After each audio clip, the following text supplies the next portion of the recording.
On this episode of In the House, we sit down with Wade Lombard. This episode is a continuation of episode 10, in which we discuss 5 points you can use to establish a culture in any organization that is grounded in excellence. Follow along as we discuss more about the home care industry and the next 5 points of Wade's presentation. We hope you like this episode. If you do, share with a friend and give us a 5-star rating. Thanks for listening.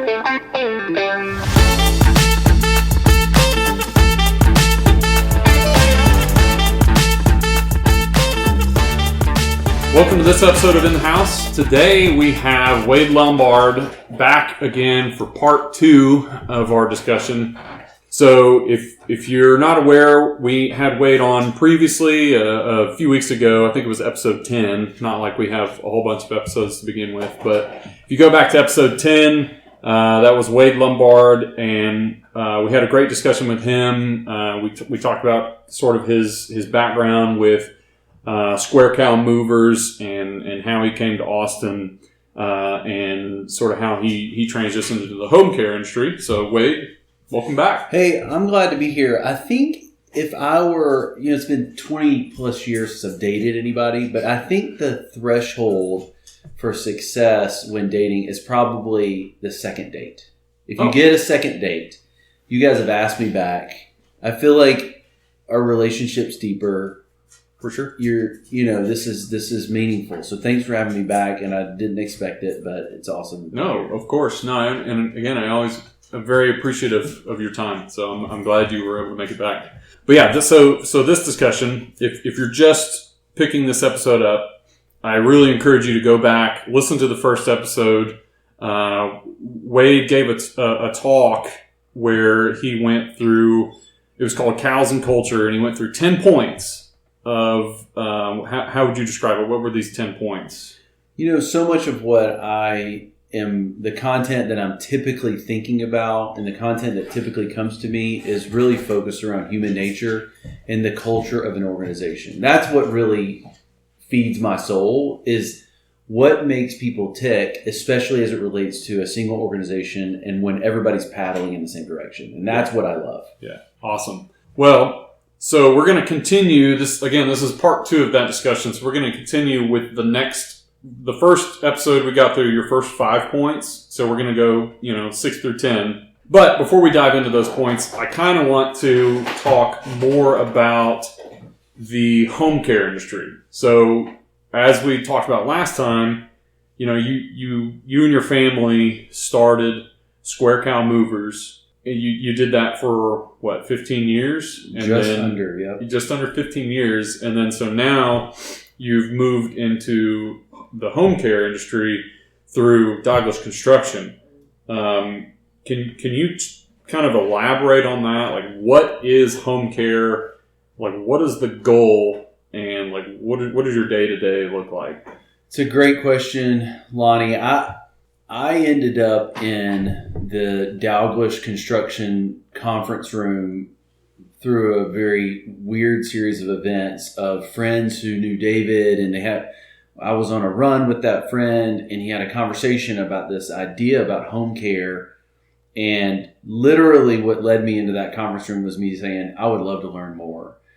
And so before I dive into answering your question, I want to be really clear that I'm still figuring it out myself. Sure. Unlike the business that we started in 2008 and I did for almost 15 years, I feel like that industry, that business, that field is something that, if not an expert, I'm certainly someone that knows a great deal about it. You might consider me a scholar in that particular industry.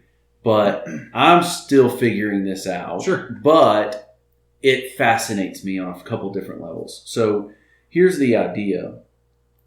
Most homes, not to mention the kind of homes that Douglas builds, have a litany of things that need to be done on any given day. Mm-hmm. From the most minor things like replacing an air filter for an HVAC system, or cleaning an ice maker, or fixing a stuck door or something like that, all the way to finding a leak in a wall or in irrigation, or finding the reason that something's dysfunctional about your high-end appliances, or maybe a drywall repair. So most people, including myself, I don't live in a large house. My house is about 2,600 square feet. But I always have about 5 to 15 things that I need to get done at any given time. Yeah. Now, what I've realized is this is pretty universal. And so what we're combining is there are these really high-end luxury homes with this litany of things that need to get done. And I believe, and this is up for discussion, back in the 1980s, there was, the lifestyles of the rich and famous and how big of a house can you get? And you have all these nice cars. And it was about overabundance. I think things have changed. I think luxury today, they're still building some big houses, but I think luxury today, for the most people, is convenience. They want a phone with all their shows and their ability to open doors and lock doors and turn on lights. They want somebody to come clean their pool, cut their grass. They want convenience. That is luxury today. I don't think this is going away. I think people are going to continue to lean into this thought of, I want to outsource most of the things in my house. And so in steps this idea of home care. And it's a team of technicians that are focused on taking care of people's homes to whatever degree they would like for the house to be taken care of. Now, the key to this specific business, I believe, is a couple of things. First of all, we have a relationship with this homeowner. This is not a transactional relationship. So you call Roto-Rooter because you have a toilet that's messed up.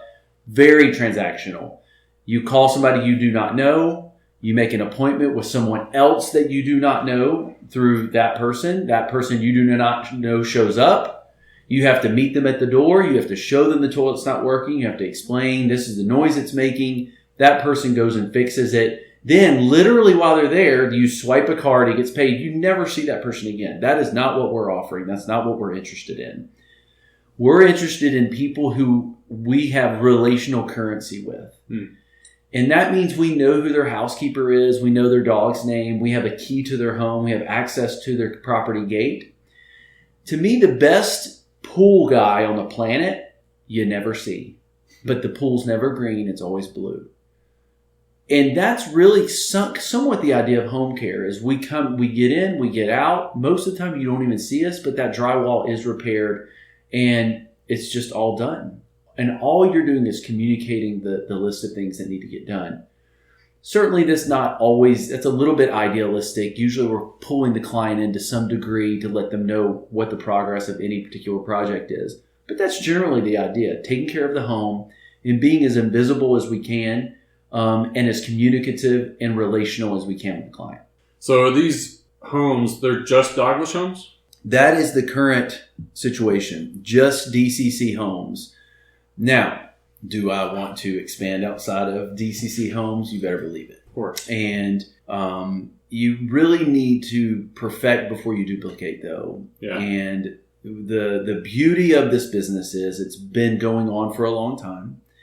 And we have a bit of a runway because we have existing clients, and it gives us the opportunity to figure some things out for the infrastructure, because once we figure the infrastructure out, scaling becomes possible. So what are some challenges, I guess, that you currently face on the home care side of things? Yeah, if I'm a mason, I am providing this pretty much the same service every single day. You get really good at masonry. Now the type of material changes, and maybe the scaffolding. Certain situations will change depending on what job you're on, but for the most part, you're continuing to do a very similar thing. Yeah. Well, this could not be further from the truth with something like home care. You're doing something different almost every day, almost every single day, which means you need to be a jack of all trades. And then the next part of that is typically a master of none. Well, I don't know that we have the margin with this type of client to not be a master. So we really need to be a jack of all trade and to be a master to some degree to be able to meet the standard of this type of client. This is a really big challenge for us. So to what degree can we meet that standard? We're still figuring out. The other thing is, scheduling becomes really hard with these type of things. Something you think is small. Hey, I just need you guys to come in, fix these 3 things. We're like, great. We've done these types of things before. We're going to be there for a day and a half. You're there for 3 weeks because something turns into another thing, and then the client adds this. And so scheduling is definitely one of those things we're still trying to figure out, and we have not figured it out.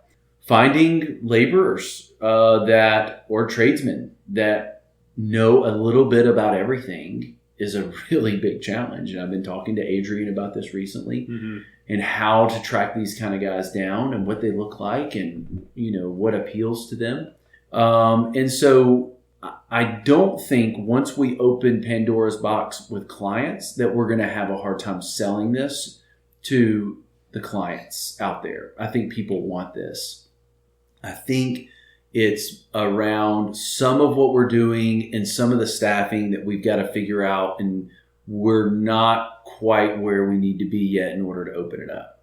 So if you do expand, I guess, beyond just DCC projects, I mean, is this like a handyman service? I mean, how do you distinguish yourself between like this is home care versus you're just a handyman completing a list of items that the client had? Like if you were to grow that and expand that, like how would you make that? I think that's a really, really insightful question, and I think it's a bit nuanced. I don't think that.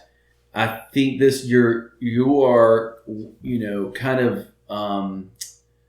you're drifting into the body of water that I don't yet have clarity on about how to distinguish those 2 things, because home care, the words itself, which matter to me greatly, the vernacular that we use matters, and when you think about home care, it feels a bit more personal and comprehensive. Yeah. And as you just said, Wade, it sounds like a lot of what you're listing feels like a handyman service.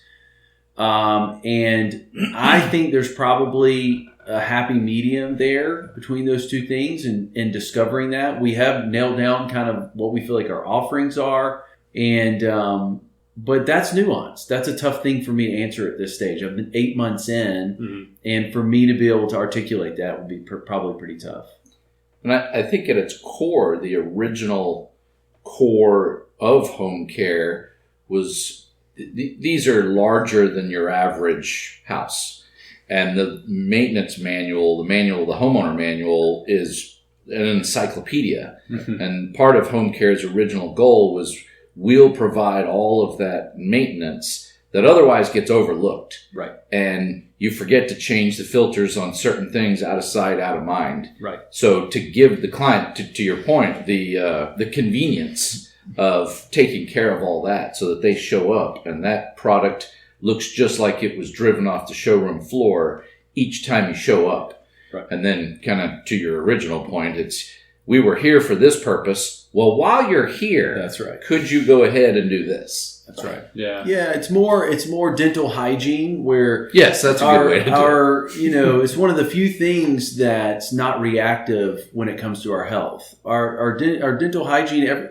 Most people are proactive about taking care of their teeth. They go to the dentist before they need to, but we're not like that with other things. You wait till you throw your back out before you go see the doctor or whatever. And so, to a great degree, home care would operate in its most ideal form as this kind of preventative care. Mm-hmm. But here's the deal, guys: that we live in a fantasy world. If we think our clients are just saying, "Hey, take care of my home in this proactive way," the lion's share of the things that we do are reactive, and this tension to manage, not a problem to solve, is how do we manage the tension with the client is, hey, why don't you let us get in here a couple times a year and just make sure things are operating properly before they break. And it's basically the client can tailor the service according to their needs, right? Like, that's right. Is it something where it could be done monthly if they want, or yearly, or biannually? It's whatever they want, right? I mean, that's right. So the clients our 3 offerings as we have started to present them are preventative maintenance, which is what we're talking about now. The client can often choose how regular they want us. Most of them are semi-annual. A couple of times a year we go in and we check. And this is the list of things we check. We do have a couple of clients that don't live in town full time, and so they have us do more regular checks because they don't live in the home. Mm-hmm. But that represents a very small percentage of our total revenue. Most everything is the next, which is what we call targeted tasks. So the first offering is preventative maintenance, then it's targeted tasks. That is, hey, this toilet is running. Hey, this floor got scuffed. Hey, this, stairwell, the kids were sliding down it and now it needs to be readjusted. The third is one that we're really been leaning into quite a bit lately, which is project management. And project management it's bigger than a targeted task. It's not preventative maintenance. It's, hey, I need all the flooring done in our main house. We need that project managed, and we'll go in. Or we have a client right now with mold remediation. We're managing that project of not just making sure the mold is taken out, but also rebuilding part of his house that got damaged. And so we're really leaning into some of these bigger projects, and it's becoming a pretty big source of revenue. So I got 2 questions. Go for it. Yeah. One, what is the most common overlooked maintenance item which you find? That's good. And then what's the most common repair that a customer asks you to do?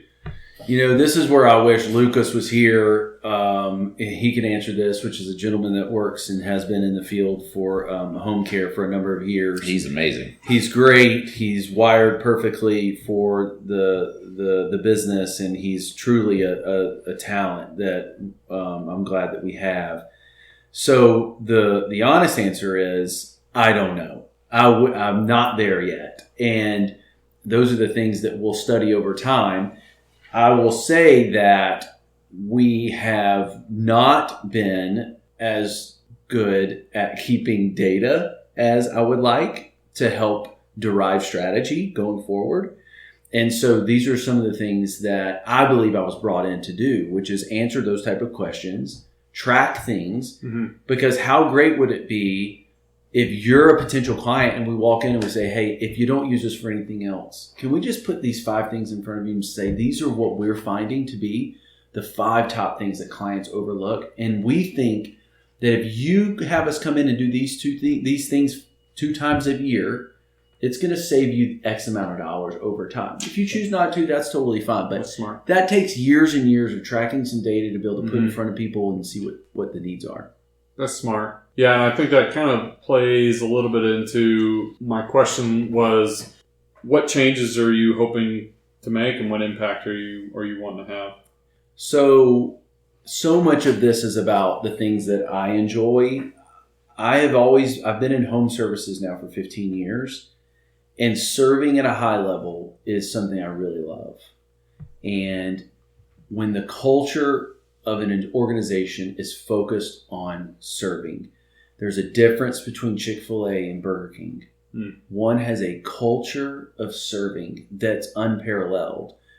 You go into certain hotels or certain department stores or certain places and you're like, serving matters here. Those places are very attractive to me. Beyond just where I spend money and then I like people, I find that to be intoxicating and something that I love to replicate. And so the idea that we are a phone call away, they know who we are, they trust us, and that from the time we answer the phone to the time that thing is fixed and we're leaving their house, the client has 100% certainty that we have their best interest in mind and that we know what they care about. That is what gets me out of bed in the morning. I really, really love it. So to me, the aim is, obviously, we need to grow this business because that's what healthy businesses do. They grow.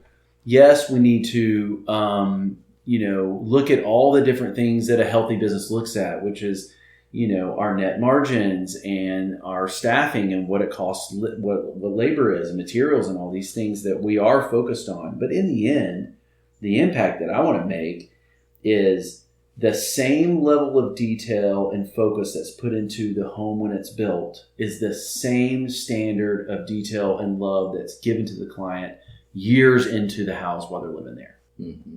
That's awesome. Yeah, very well said. So let's kind of dive back into this cows and culture discussion that we were having. Sure. So I just want to recap. The last episode that we did, we went through 5 points. The first 5 being sweat the small stuff. Over communication is a myth. It's attention to manage, not a problem to solve. Hating customer service. Yes, sir. And don't do crazy. That's right. So now we have the next one being, can you answer the question, what are we selling? So this is such an interesting thought, in my opinion, because typically the response I get when I ask this question is all over the board. A lot of people will say, well, I'm not in sales. I'm like, well, yes, you are. We're all selling something. The other thing that I'll get when I ask this question is people will say the thing they do. They'll say, well, we're selling building a house at DCC. Or somebody will say, we're selling, go back to the previous example of dental services. This is what we're selling. Okay. So how I respond, and I think about Square Cow and the business that we built, that where we move furniture around from place to place, nothing sexy about it. And I think about when people would call the office, you know what we never got? We never got someone who called us and said, you know what, man, crazy. I thought I was ordering a pizza. I actually called you guys by mistake, but now that I got you on the phone, we're going to go ahead and move. Nobody ever does that.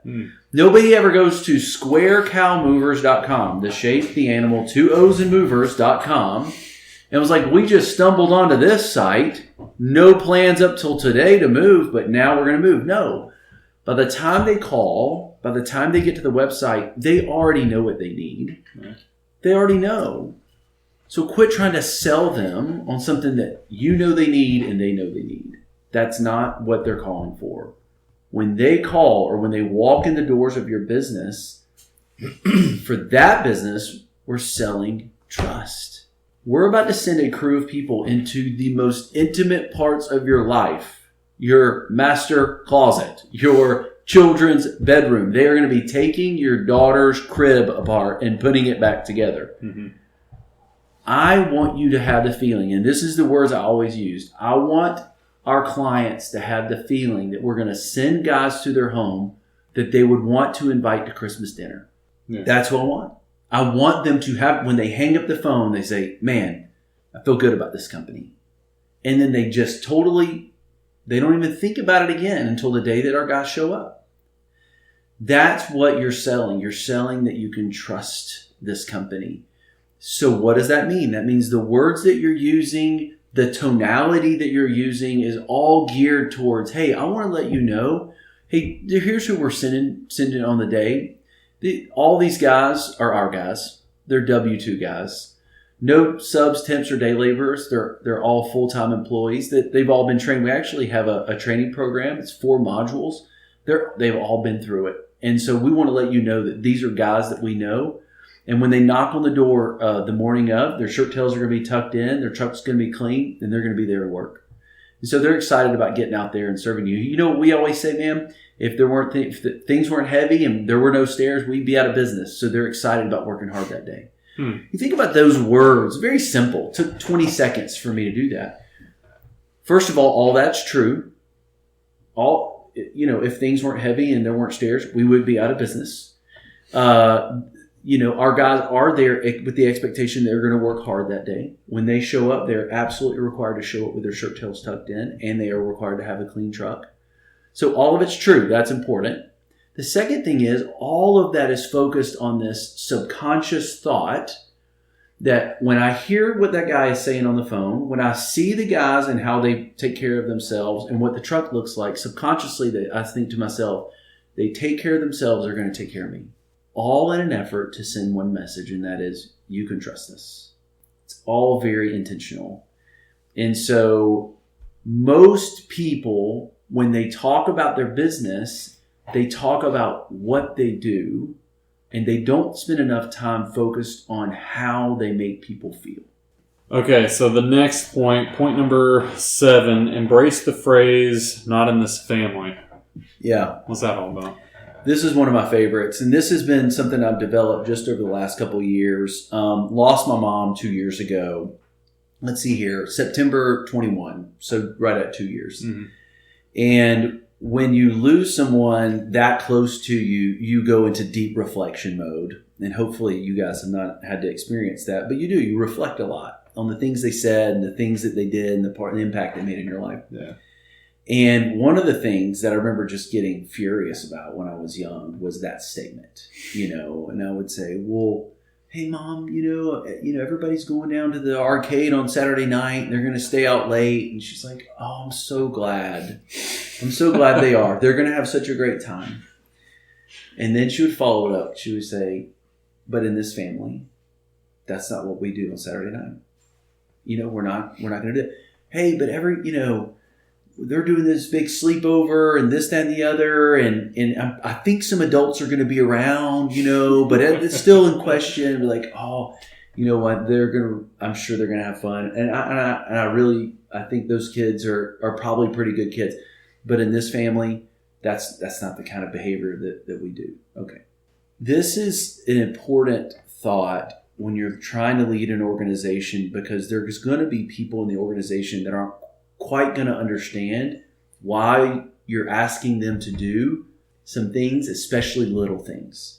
And you say, well, I've been in the construction industry for 20 years and no one's ever made me take a picture of my receipt and turn it in. I love that line. Or I don't have to check on a sub every day. I've been doing this for a long time. I trust these guys. Yeah. And what you have to say is, hey, you know what? I can't speak to the construction companies that you've worked for in the past. And from what I hear, they do great work. I'm so glad you're here with us now. But in this family, this is how we do it. Again, this is a statement that's very nuanced because it says a few things. It says this: we're distinct. We're different. And instead of fighting it, we're embracing it. We're embracing the fact that we're different. You know the word that I've been using lately, especially with my children? We're uncommon. I don't want you to be like all the other kids. You're uncommon. You are special. This family, we just operate a little different. And that doesn't mean that family's bad and we're going to judge them. But in this family, this is what we do. This is what we do on Sunday mornings. This is how we handle things when your friends are doing all these things and that's just not our jam. That's not how we're going to handle it. Here's the way I look at it, especially as it relates to family. And I know I'm getting off into some family stuff, but we spend our lives going through all these intersections, right? And here's the deal, man. With my kids, there's a lot of them we just blow right through. Social media is one. All 3 of my kids have social media. Mm-hmm. Just blew right through that intersection. But every now and we'll get to an intersection. For us, one of them was sleepovers. We're not going to do sleepovers. You know what? Feels kind of like a silly thing, but read quite a bit of, counseling data and some information about things that happen at sleepovers throughout a kid's life. And we just feel like it's not great for our family. Okay.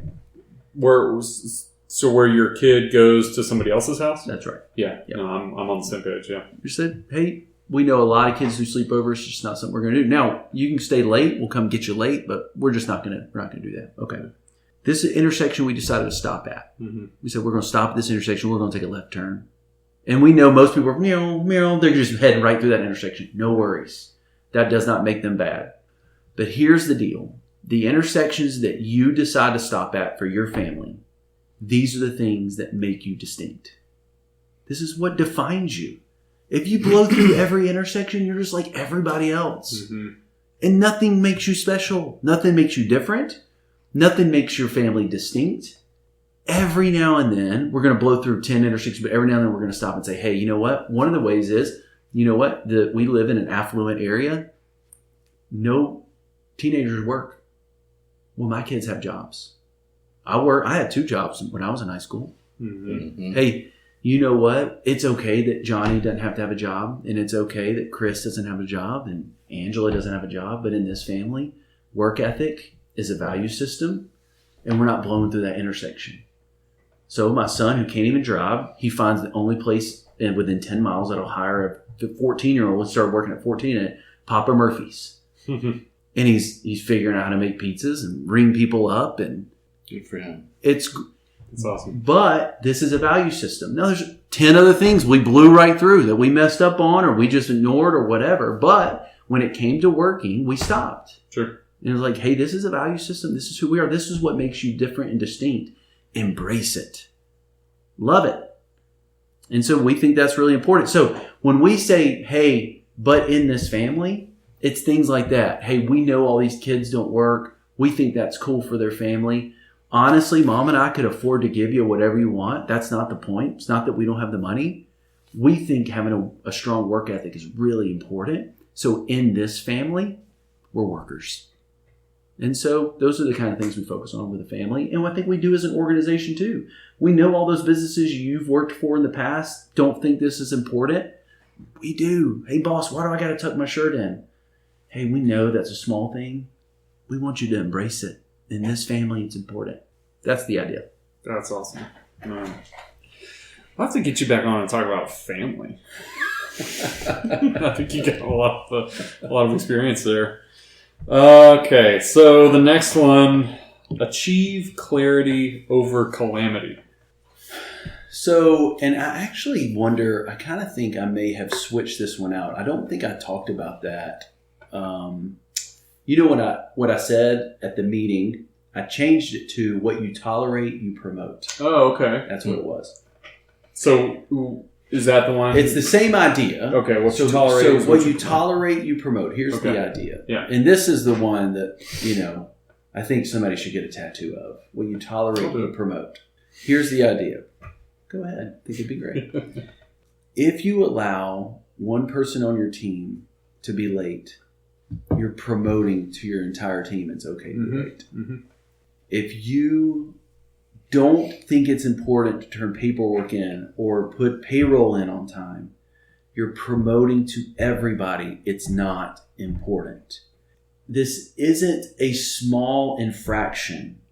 This is an enormous advertisement for doing things the way they should not be done.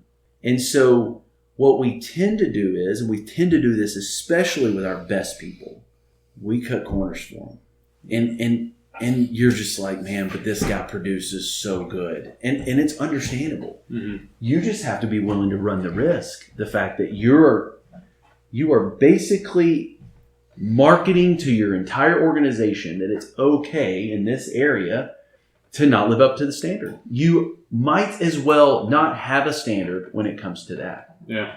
And so it's sometimes worth it. It's sometimes worth dying on that mountain. Mm-hmm. Because we all can't maintain the highest standard all the time.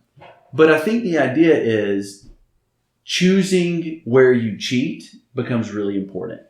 Sure. And so being intentional about it is really, really important because what you tolerate, you promote. It's a simple idea, but it has really, really big ramifications in most organizations, and most people aren't deliberate about where those lines are drawn. That's the idea. I mean, it's like with, we're on the subject of family. I mean, that's like with kids too. I mean, in behavior, it's, what you tolerate in behavior is they're going to continue to do it. It's like you got to kind of nip it in the bud early. And I don't mean like come down hard and but communicate the standard. But right, yeah, That's right. It's accountability. That's exactly right. It's accountability. You have a standard, and this is what the standard is. It applies to everybody. Right. It doesn't matter who you are, what your title is. Like this is, and I think the biggest one for me, at least right now, is trash cleanup, job site cleanliness, and organization. Not a lot of people like to do it. Right. It seems like it's just, so-and-so will handle that later, and it's like, no, we actually had a meeting about this the other day. It's, I don't care who you are, so-and-so over here is not your maid. Right. I was about to say, the guy we pay to clean it up doesn't seem to mind. That's his job, sure. Yeah. Like we have people there that handle a lot of the cleanup effort, yes. But he's not your maid. Right. clean up after yourself. When you're at home, do you when you make a mess, do you leave it or do you clean it up? Like you should act like this is, you do your work and you leave, but you want to leave it in a way like nobody knew you were here. Right. Clearly, you've never been to any of our contractors' houses. I guess you're right. I guess that's probably very accurate. But that's kind of the struggle I'm going through is but you have a standard and it should apply to everybody. It doesn't always, but it should. And it's like even I'll go outside and I'll pick up trash because it's the one thing, like when they see you do it, that's right. Then they're gonna know, like, okay, this is important. Right. It's not just something we hire somebody to do to handle for them. It's if they see you do it, then they're gonna be more conscious of it, right. and they're gonna handle it. Hopefully, that's the idea. But so, and I'll add on to that and this is something that I told you guys at the all hands. The reason that I wanted to meet with David originally was because I had been watching the Dalglish brand for over 10 years, and the brand stands for detail and a high standard, and that's the brand. Okay, when we talk about brand, the brand, this is my perspective. David would probably maybe articulate it differently, but for me, high detail and high standard. Okay. It's rare that a high level of detail and a high standard includes a disruptive mess on a job site. So when I passed by one of the houses with a Dalglish sign out front, I looked for the way the job site was kept. Yeah. Other people are doing the same thing. This was years ago, before I met any of you guys, before I met David. I was watching as just an average consumer out there. Other people are watching. And it's your job to remind the entire team, even if their house is a mess, this house isn't. And if you're the leader on the job site, you set the standard. And this is who we're going to be. We are going to maintain the brand. We are not going to lie to the public because the brand stands for this, and we're going to walk that out. It's your job on that site to make sure that standard is maintained. Okay, so the next one, find the dead spots.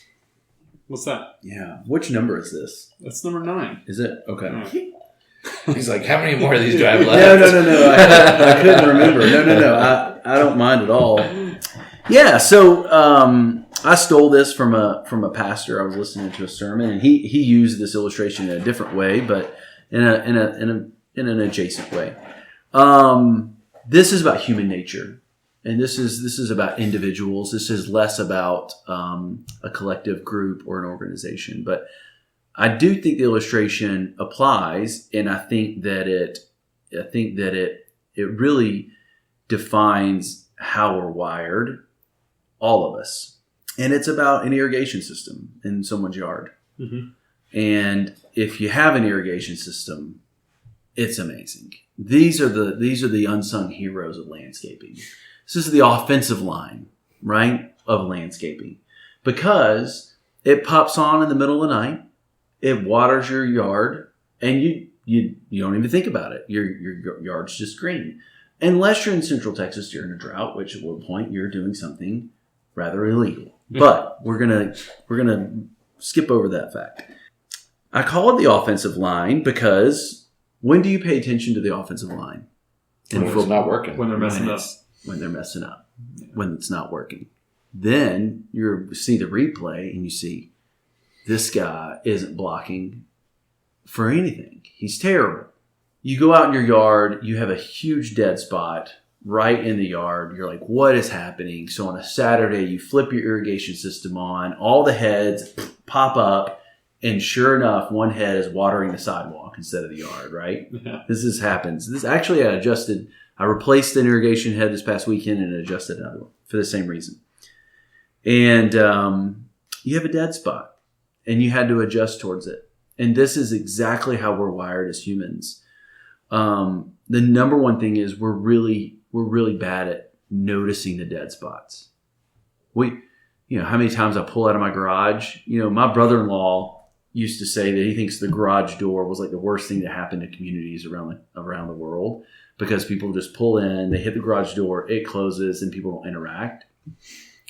But how many times do I just pull out of my garage? I don't even look at my yard. I just, and okay. So first of all, we don't notice the dead spots in our lives. We don't notice the things that for me, I'll tell you, a couple of beers and enough truth, guys get a lot out of me. I'm a really impatient person, and I struggle with empathy. These are things that do not come naturally to me. These are dead spots for me. And I think a lot of people have them. I think everybody has these dead spots, and patience and empathy is one of these that I think men especially are really struggle with on a high degree. Yeah. The other thing that we're not great at adjusting to them. And so here's what that requires. It requires me to recognize I have a dead spot. It requires me to be very intentional about adjusting towards that dead spot and saying, hey, this is kind of who I am, and it's kind of an ugly thing, and I've got to be better for the sake of my marriage, for the sake of my children, for the sake of the people that work for me, or work around me, for the sake of my neighbors, for the sake of my friends. I really need to be. And so my quest, probably over the last maybe 6 or 7 years towards self-awareness, has been one that's been really, really difficult and challenging for me, because it requires you to really look at who you are. And then you're like, man, I'm kind of terrible. I'm kind of an awful person. Well, the process of that, you see these dead spots, but the result of it is you start adjusting towards them. And nothing helps you adjust to dead spots more than children.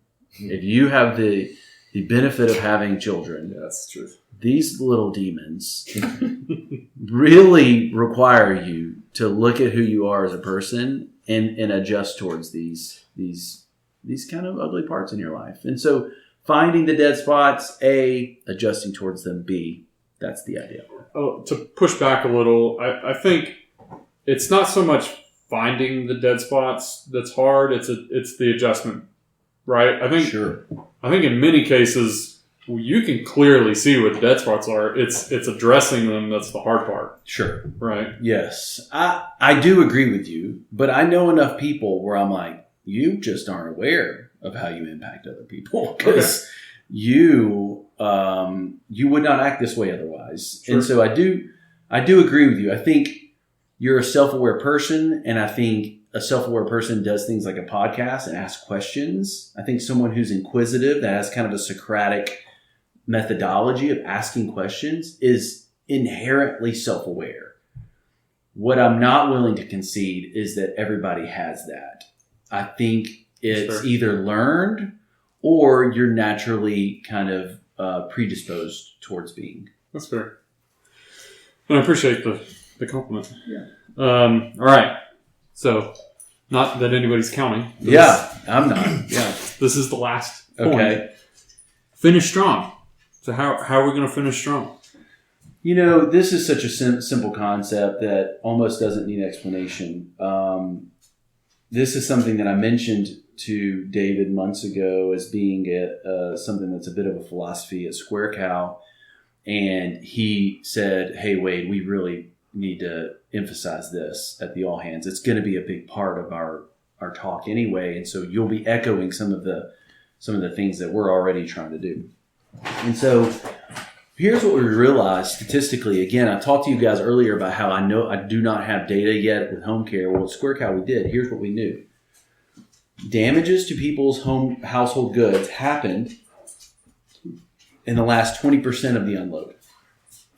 The last 20%. You know why? Because you're tired.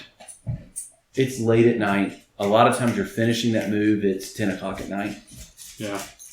And people, when they're tired, when they're fatigued, you work out, the last few reps of that deadlift is when it's your highest likelihood of getting injured, because your form goes with fatigue, typically. Yeah. And so this happens in organizations all the time. And so what we did was we got in the back of the truck, we got this huge banner that just said finish strong. And it actually had two giant, like Hulk-sized fists that said, "Fist bump finish." And the guys, this is such a silly thing. And this banner cost us a couple $100. Sure. But as they start taking boxes and they start taking chairs and items off the back tier, we call it a tier in that industry, they start pulling in, they start seeing that banner. And it's talking about finish strong. All right, guys, we're almost there. Here we go. We're not going to screw up right now. We've worked this hard all day long. Everything's gone great. Let's finish this job strong. You're reinforcing this idea of we have worked so hard to get here. Why would we spiral in terms of the standard at this point? And the guys literally would take the last item off the truck, and all 3-4 guys would go fist bump the back of the truck. It's the silliest thing you can imagine. Sure. But it's a reinforcement of such an important cultural idea, which is to land the plane safely. Guys, I believe this is more fitting for your business than it ever is for any business I've ever been in. I agree. The construction industry, everything's going great when framing's going on.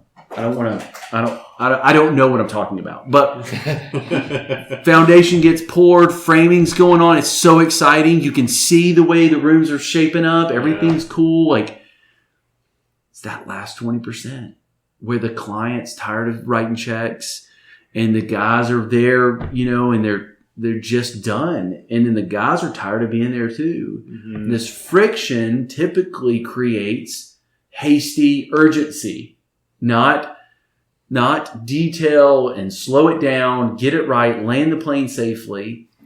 And the idea is, what do we have to do to make sure that we are going to take care of this client to the same level from start to finish? We said at Square Cow, they would answer the phone on the call center, and they all wear these shirts say the move starts here. Okay, because we had to emphasize to our call center, they felt left out of the process because they weren't moving furniture. Like, no, the move starts when you answer the phone. Mm-hmm. So from what we would say is, from the time we answer the phone to when the last item comes off the truck, we're going to be the best there is. Nobody in town will beat us. We will be the best from the time we answer the phone to the last item comes off the truck. This mentality has to permeate through DCC as well. When the client walks in the door to start talking about a house to when the last nail goes in the wall or whatever it is, the last thing that happens, we have to maintain the same standard. We have to finish strong. This is who we are. We will not compromise or concede 1 ounce.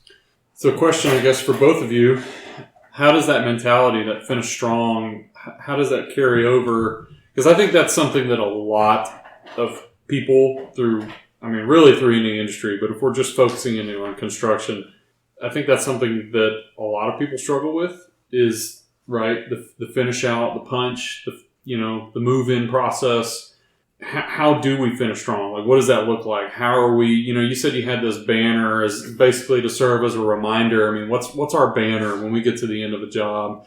This figurative banner that's reminding us to finish strong. What do you think that looks like? I have thoughts, but I'll kick it to Adrian. First and foremost, setting the right expectation for everybody. Yeah.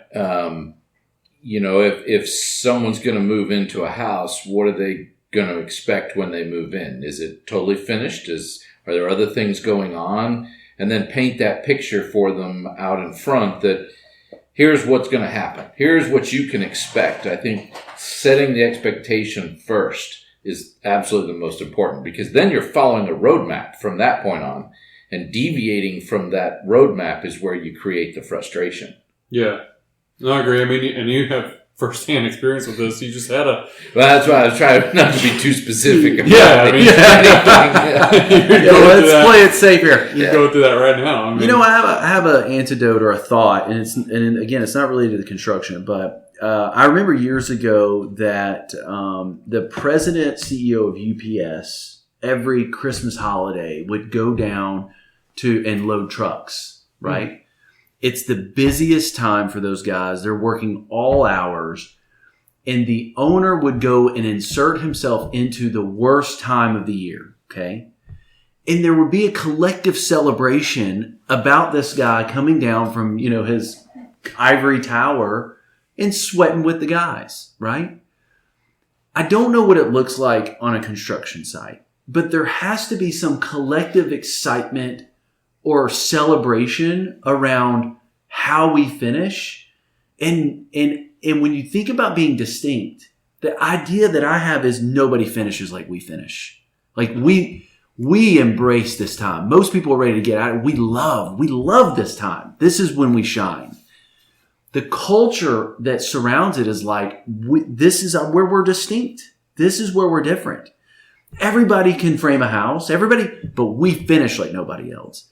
Again, I haven't been in y'all's industry very long. I don't know what I'm talking about, but there is something about this, like looking the worst part of life in the eye and saying, I'm going to celebrate this. We will win this. You will not beat me.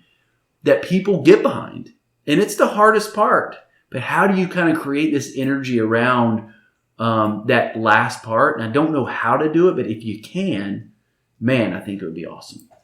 I'm going to try to throw in a fitness analogy. So great. We'll see how this goes. But Arnold Schwarzenegger did a movie called Pumping Iron. And in that movie, he talks about chasing the pump. So what's that he's referring to is like you're doing a workout. Let's say you're doing curls. Mm-hmm. All right. He's definitely known for his biceps, right? Mm-hmm. So he's doing curls. So the pump, chasing the pump, what he's talking about is like on the latter part of your set, your muscles are full of blood and oxygen, and they start to hurt. And you're pumping as much blood as you can into that muscle because you're breaking down the muscle fibers, right? Mm-hmm. You're actually causing damage. But that's where the most growth happens. Mm. So that's when he says chase the pump, it's like when you get to that point where you're getting to failure and it's really starting to burn, it's starting to hurt, it's like keep going. That's the best part. Keep going. Right. Because that's where the growth happens. Right. Exactly. Same so I guess what I'm trying to say is like at the end of the job, like you said, everybody's tired. Everybody's wanting to get out of there. The owner wants you out of there. You want to get out of there. All the trades, they're done. They want to get out. Neighbors want you out of there. Parking. Yeah. The neighbors want you out of there. Nobody wants to be involved anymore. But that's the part where maybe, the most growth can happen. Whether that's through a leadership initiative or something, but that's the last part of the set that you're pushing. That's where you need to push the hardest. Absolutely. Right? Mm-hmm. That last 20%, last part of the job, you need to push the hardest. Chase the pump. That's it. That's exactly the idea. That's absolutely the idea. And I don't know how exactly to accomplish that, but I do know that if you're able to, it'll be powerful. It would be significant. I think there's something about articulating what makes you different as an organization and being able to say, we're distinct here. This is where we're different. We do this different. People are attracted to that. Agreed. Well, I appreciate you coming on. Your last episode, I just want to say, I received more phone calls and text messages and other forms of communication from people about your last episode, just saying how wonderful it was. It's very nice. And my kids are huge fans of yours. We need to get them checked out. Oddly enough, I come home and they're like, I want to listen to Wade Lombard. Why? My kids would absolutely echo that sentiment. Yeah. I mean, like, he's a great guy, but there's plenty of other things we could do. It's like, no, I want to listen to that episode. I want to listen to Wade Lombard.